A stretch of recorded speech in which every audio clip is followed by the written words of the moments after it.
permainan rounders. Assalamualaikum warahmatullahi wabarakatuh. Salam sehat, salam sejahtera untuk kita semua. Halo anak-anak semuanya, bagaimana kabarnya? Semoga anak-anak semuanya selalu dalam keadaan sehat, Pak Guru juga sehat, amin. Baik anak-anak, senang sekali hari ini kita bisa berjumpa kembali ya di pembelajaran PJOK. Nah, di pertemuan ini kita akan melanjutkan belajar kita di kombinasi gerak dasar dalam berbagai permainan bola kecil. Tapi sekarang kita akan belajar pada kombinasi gerak lokomotor, non-lokomotor, dan manipulatif dalam permainan rounders. Nah anak-anak, tentu ini materi yang baru ya. Kemarin anak-anak telah belajar materi permainan kasti. Sekarang kita lanjutkan dengan rounders. Nah, bagaimana kira-kira materi rounders ini? Sabar dulu, mari kita mulai dengan doa dulu ya, agar belajar kita dapat berjalan lancar dan diberi bermanfaat. Berdoa, mulai. Selesai. Berikutnya anak-anak, tentang permainan rounders ini ada beberapa hal yang harus Pak Guru sampaikan dulu dan perlu anak-anak ketahui. Di mana pada pertemuan sebelumnya kamu telah belajar tentang bagaimana bermain kasti. Betul tidak? Masih ingat tidak? Bagus. Terdapat berbagai kombinasi gerakan yang dapat kamu lakukan pada saat bermain kasti. Apa saja gerakannya? Masih ingat? Baik. Sekarang kamu akan mencoba untuk bermain rounders. Lalu bagaimana caranya? Nah, anak-anak sekalian, untuk bermain rounders, anak-anak harus menguasai dulu gerakan melempar bola. Lalu ada juga gerakan menangkap bola. Dan yang berikut adalah gerakan untuk bagaimana memukul bola. Nah, ini semuanya sudah anak-anak pelajari pada permainan kasti. Dan permainan rounders ini hampir sama anak-anak dengan kasti, tapi berbeda. Nah, bedanya apa? Pastikan anak-anak menyimak sampai selesai agar anak-anak dapat mengetahui rounders itu bagaimana dan bedanya seperti apa. Langsung kita mulai untuk bagaimana cara bermain rounders anak-anak. Untuk permainan rounders ini, anak-anak harus pahami dulu bagaimana lapangannya. Lapangannya tentu berbeda dengan kasti ya. Nah, untuk permainan rounders ini, lapangannya berbentuk segi 5. Setiap sudut lapangan terdapat base atau papan hinggap. Kalau permainan kasti ada tiang hinggap ya. Nah, kalau pada rounders ada yang namanya papan hinggap.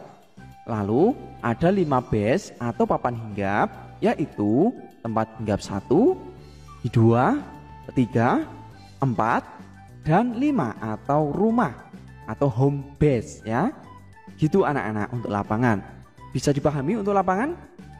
Nah, kurang lebih gambarannya seperti ini. Jadi anak-anak bisa bentuk gambar atau garis dalam bentuk segi 5. Ya, titiknya ada 5, sudutnya di sini. Nah, di sini adalah base 5 atau rumah. Kemudian di sini ada base 1, base 2, base 3, dan base 4. Nah, intinya setiap base atau setiap titik ada yang namanya base atau papan hinggap ya. Bisa dipahami anak-anak ya ini ya. Bagus sekali.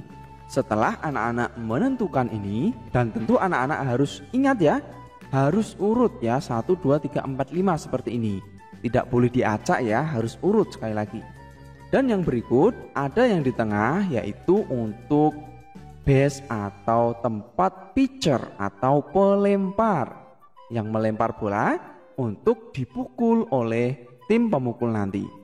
Nah, di pinggir sini anak-anak nanti ada tempat tunggu untuk para pemain mengantri menunggu giliran memukul bola. Gitu ya. Bagus. Nah, untuk permainan rounders ini dimainkan 2 regu dan 1 regu sebagai pemukul dan 1 regu sebagai penjaga. Lalu setiap regu dapat 5 sampai 6 pemain, disesuaikan dengan kondisi yang ada. Tapi kalau kondisi sekarang anak-anak jangan khawatir, nanti anak-anak bisa memodifikasinya, bisa bermain 2 lawan 2 atau 1 lawan 1, tidak apa-apa. Intinya anak-anak mencoba berbagai gerakan kombinasi gerakan untuk permainan rounders, mulai dari gerakan melempar bola, menangkap bola, dan memukul bola. Gitu ya anak-anak. Baik, selanjutnya anak-anak, untuk permainan rondes ini, dalam setiap permainan rondes terdapat 3 inning atau babak. Jadi inning itu adalah babak. Nah, 1 inning terdiri atas 1 kali jaga dan 1 kali memukul untuk setiap regu. Dan permainan rondes dinyatakan selesai jika setiap regu telah memperoleh giliran 3 kali menjadi regu pemukul dan jaga.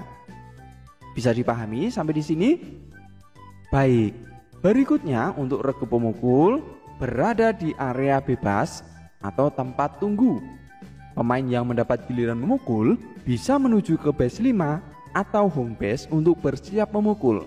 Setiap pemain regu pemukul boleh memukul bola 3 kali. Contohnya seperti ini. Nah, di sini ada 6 pemain untuk tim pemukul. Nah, lalu 1 anak berdiri di sini untuk bersiap memukul bola. Bisa dipahami ya?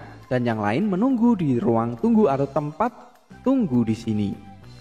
Baik, berikutnya untuk regu penjaga, setiap regu pemain untuk penjaga menempatkan diri di area lapangan untuk menjaga bola. Pemain yang menjaga base disebut baseman. Pemain yang melempar bola ke pemukul disebut pitcher. Pemain yang menangkap bola dari pitcher disebut catcher. Kita lihat penjelasan untuk lebih lengkap di sini. Nah, di sini ada pemain penjaga dan yang dekat dengan base itu bisa disebut dengan baseman tadi yang menjaga base ya atau papan hinggap. Berikutnya, 1 anak di sini adalah seorang pitcher atau yang melempar bola kepada pemukul. Dan 1 anak di sini adalah catcher yang menangkap bola ketika bola tidak berhasil dipukul oleh tim pemukul. Begitu ya. Jadi di sini ada 2 tim anak-anak, tim biru dan tim merah. Nah, anak-anak harus paham posisi di sini. Bisa dimengerti? Baik, jika sudah dimengerti, mari kita lanjutkan untuk bagaimana pergantian pemain. Pergantian pemain dilakukan jika seluruh pemain tim pemukul telah mendapatkan giliran memukul bola. Maka akan bertukar posisi antara tim pemukul dan penjaga. Jika pemain pemukul terkena bola, maka pemain tersebut keluar dari lapangan, kemudian dilanjutkan pemain pemukul berikutnya tanpa ada pertukaran posisi antara tim pemukul dan penjaga. Itu ya, jadi tidak sama seperti kasti ya. Kalau kasti, kalau ada pemain pemukul yang berhasil dilempar bola, maka akan tukar posisi. Tapi kalau rounders ini tidak ya. Dengan kata lain tetap dilanjutkan untuk pemukul berikutnya. Kita lihat berikut ini untuk nilai sekarang. Nilai 2 jika pemain regu pemukul mampu memukul dengan benar. Kemudian menuju base 1 sampai 5 dengan selamat atau tidak dibakar baseman atau pukulannya sendiri. Nah, lebih lengkap anak-anak bisa melihat penjelasan berikut ini. Di sini sudah bersiap 1 pemukul dan tim merah atau tim penjaga siap untuk melempar bola. Bola dilempar dan kemudian dipukul. Lalu tim pemukul ini segera berlari menuju ke base 1 atau papan hinggap 1, lalu menuju papan hinggap 2, lalu menuju papan hinggap 3, kemudian menuju papan hinggap 4 dan dapat kembali langsung ke papan hinggap 5 atau rumah atau home base ini. Dengan demikian anak ini dapat memperoleh nilai 2 karena dapat kembali dengan selamat ya. Begitu anak-anak ya. Nah, selanjutnya untuk nilai 1. Jika pemain dari regu pemukul mampu memukul benar, tetapi di salah satu base pemain tersebut berhenti dan menunggu pemukul lain melakukan pukulan sah untuk melanjutkan ke base 5. Nah, lihat contoh kembali di sini. Jadi di sini ada 1 anak menunggu di base ini berharap agar si pemukul memukul dengan keras sehingga dapat berlari dia menuju ke base 5 atau home base. Nah, di sini dia berteriak, "Ayo pukul yang keras ya." Baik, sekarang bola dilempar dan dipukul dengan cukup kuat dan pemain berlari menuju ke base 1 dan pemain yang tadi ada di base 2 menuju base 3, base 4, lalu kembali ke base 5. Sehingga pemain ini memperoleh nilai 1 untuk timnya. Begitu ya. Baik, selanjutnya untuk nilai 0, yaitu jika pemain dari regu pemukul melakukan pukulan benar tetapi tidak berhasil mencapai salah satu base. Ini juga termasuk cara menghentikan tim pemukul pada permainan, ya. Seperti yang Pak Guru sampaikan tadi. Jadi kalau pemain pemukul berhasil dihentikan, maka tidak bertukar posisi, dilanjutkan oleh pemukul lainnya. Maka cara ini bisa dilakukan untuk menghentikan tim pemukul sekaligus dapat mencegah terjadinya cetak skor atau mendapatkan nilai oleh tim pemukul itu. Nah, kita lihat di sini bagaimana cara menghentikan lawan pemukul untuk berlari ke base, yaitu bola disentuhkan kepada tim pemukul sebelum sampai base. Nah, kita lihat langsung contoh di sini. Nah, tim pemukul sedang memukul bola, lalu bola berhasil ditangkap oleh tim penjaga dan kemudian tim penjaga segera mengejar untuk pemain pemukul tadi dan menyentuhkan ke badannya. Sehingga pemain pemukul itu terpaksa berhenti bermain dan keluar lapangan. Begitu ya, tidak dilempar, sekali lagi tidak dilempar kepada pemain untuk pemain rounders ini. Begitu anak-anak. Nah, berikutnya adalah dengan base dibakar dengan cara penjaga menginjak base sambil memegang bola. Kita lihat contoh di sini. Pemain memukul bola, kemudian bola ditangkap oleh tim penjaga. Lalu tim penjaga berlari menuju ke base dan menginjak base sambil memegang bola. Itu yang dinamakan dengan membakar base. Sehingga pemain pemukul ini juga terpaksa harus berhenti karena tidak bisa menuju base dan harus keluar. Jadi tim penjaga yang bisa menginjak base atau membakar ini yang memegang bola ya. Bisa dipahami? Bagus sekali. Selanjutnya adalah nilai 1 anak-anak.